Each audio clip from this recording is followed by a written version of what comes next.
In the late 16th century, Japan was a land perpetually fractured by war. Clans rose and fell with astonishing speed, each vying for power, territory, and influence. Among them, one mid-ranking samurai found himself caught in a maelstrom far larger than any one warrior could control.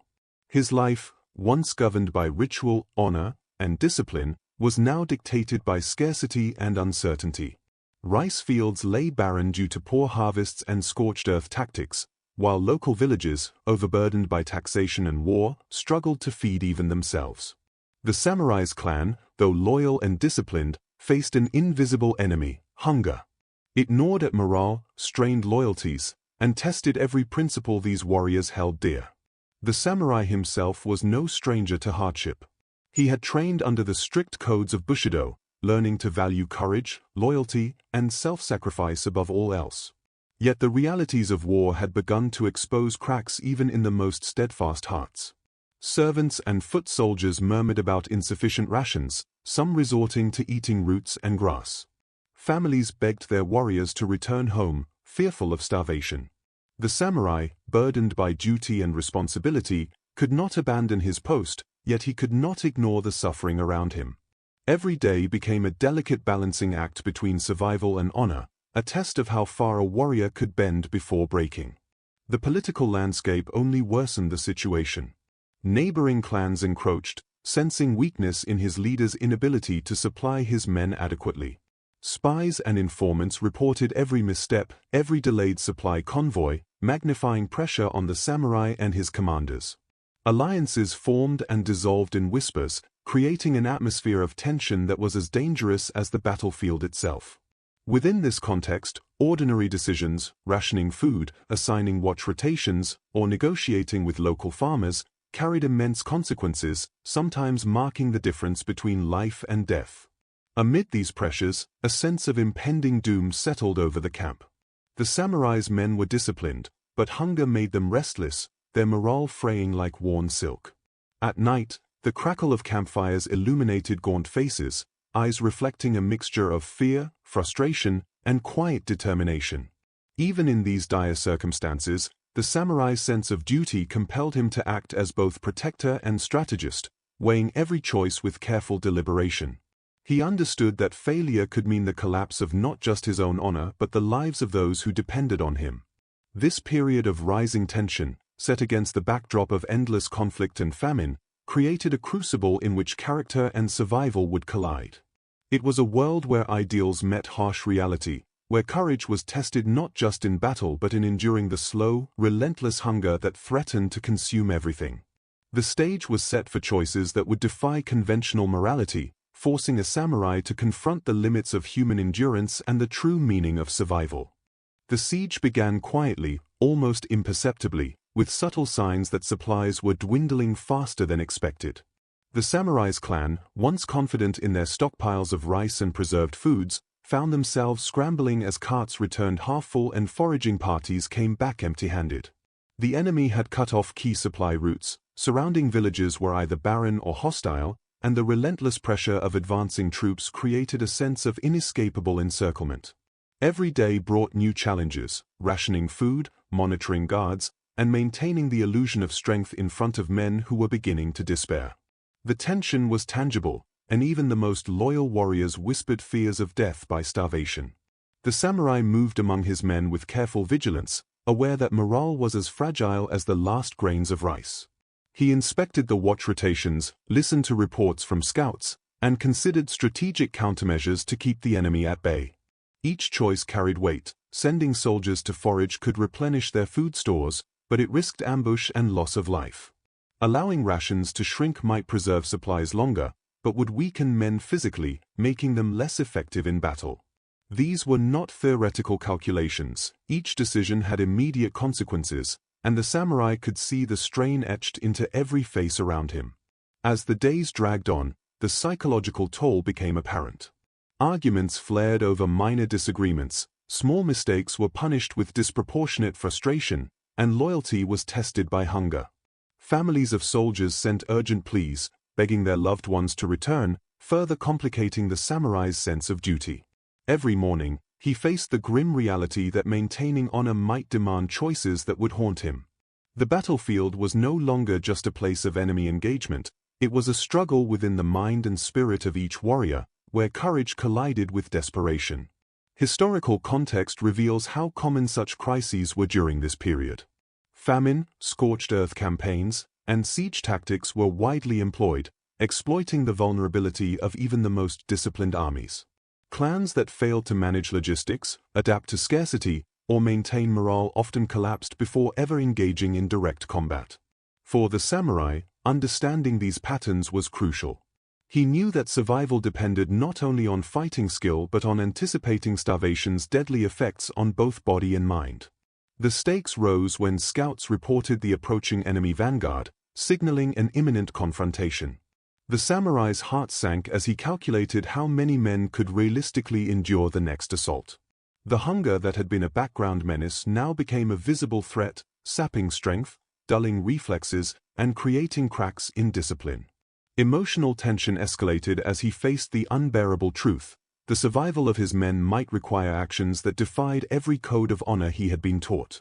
The first seeds of impossible choices were planted, setting the stage for desperation that would soon push him to the very limits of human endurance. The turning point came when the scarcity of food reached a critical stage, and even the smallest stores of rice and preserved vegetables had vanished. The samurai and his men were physically weakened, their bodies consumed by hunger, and their minds clouded with fear and despair. Each day was a struggle to summon the strength to perform basic tasks, standing guard, maintaining weapons, or marching to the next position.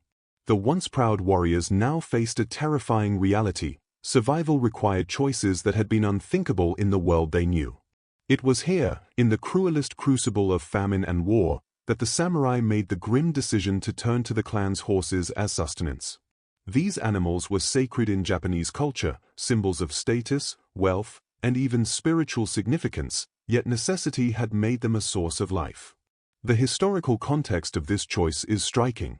During the Sengo period, samurai and peasants alike regarded livestock with reverence, relying on them for transportation, labor, and military advantage. To consume a horse was considered taboo, a violation of both social and ethical norms.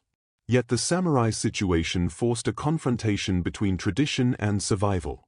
Accounts from chronicles of similar sieges described the desperation that overcame discipline, showing that even the most honorable warriors sometimes faced the unbearable question, is it better to die with honor or live in disgrace? For this samurai, the answer was grimly pragmatic. Implementing the decision was as harrowing as the choice itself.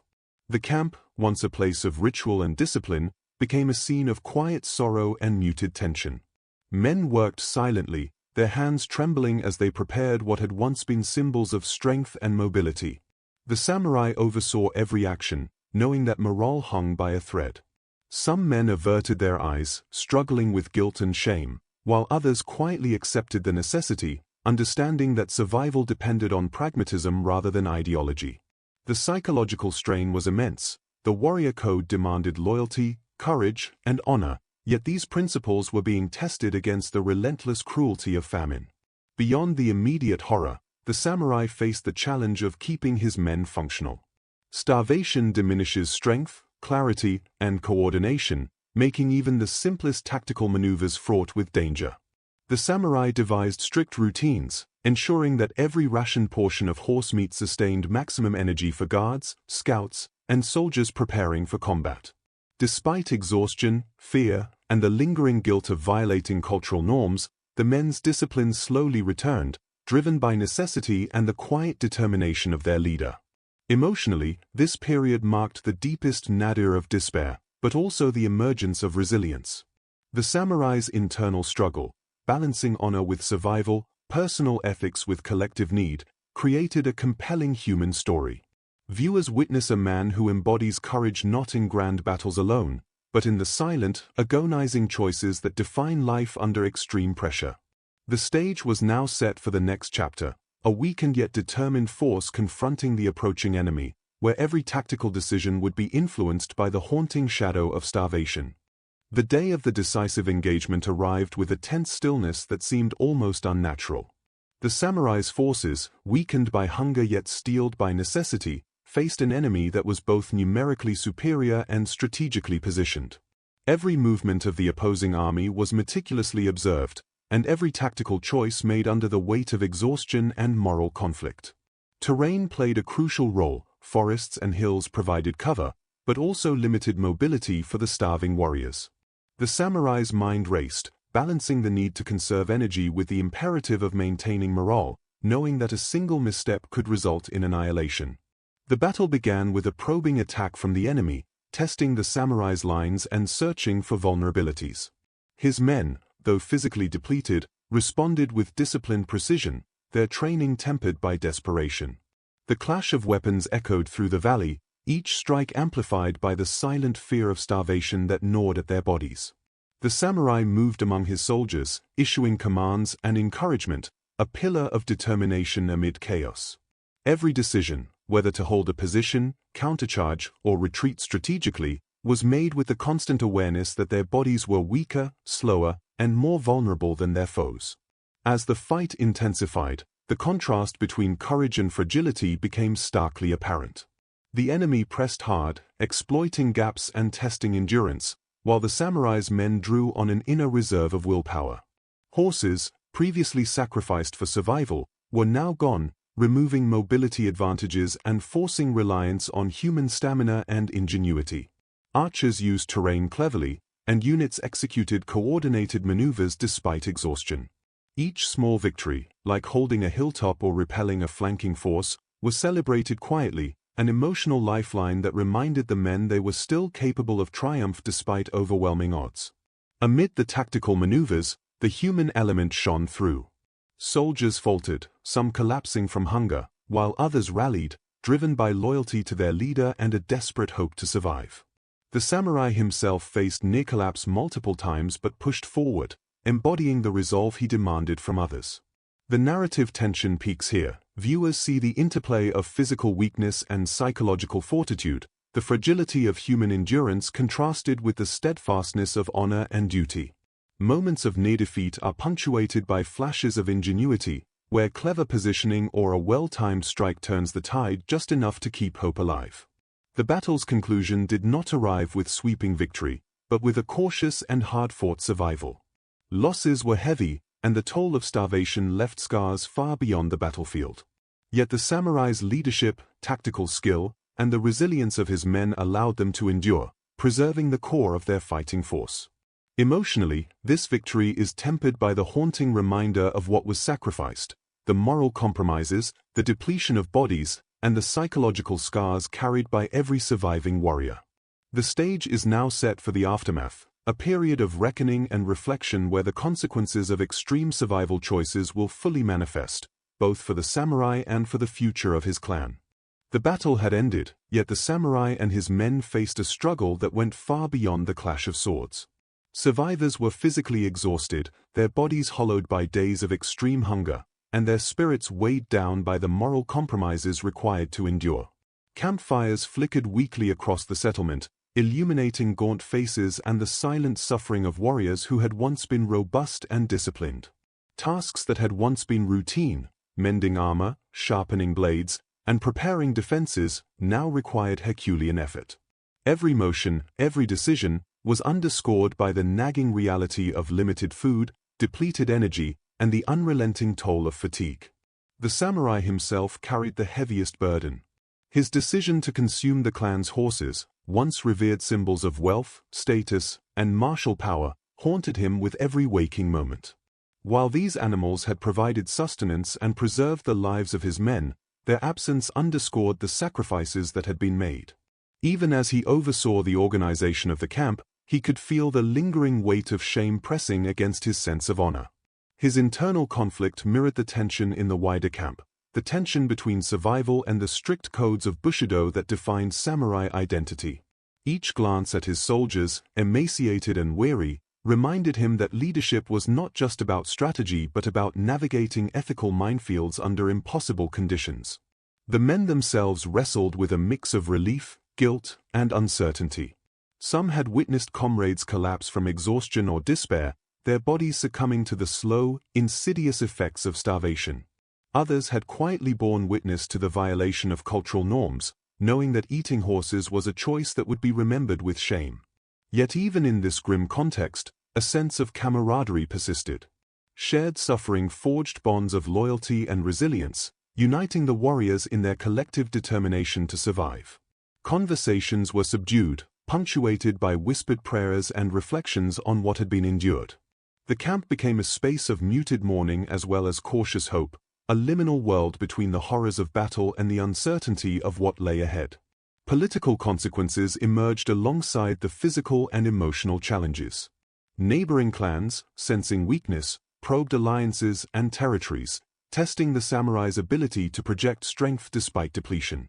Diplomatic negotiations were conducted with care, balancing the need to maintain respect and authority against the undeniable vulnerability that starvation had exposed. Local villages, too, were affected, their populations having suffered alongside the army, creating tensions over shared resources. The samurai now had to think strategically not only about military readiness but also about social stability, ensuring that recovery could begin without provoking further conflict or unrest. As days passed, rationing and careful planning allowed the men to regain some measure of physical strength, but the emotional and psychological impact lingered. Memories of hunger, fear, and moral compromise became deeply etched in the collective consciousness of the clan. The samurai led efforts to restore morale, instituting routines that provided structure and purpose while acknowledging the shared trauma of survival.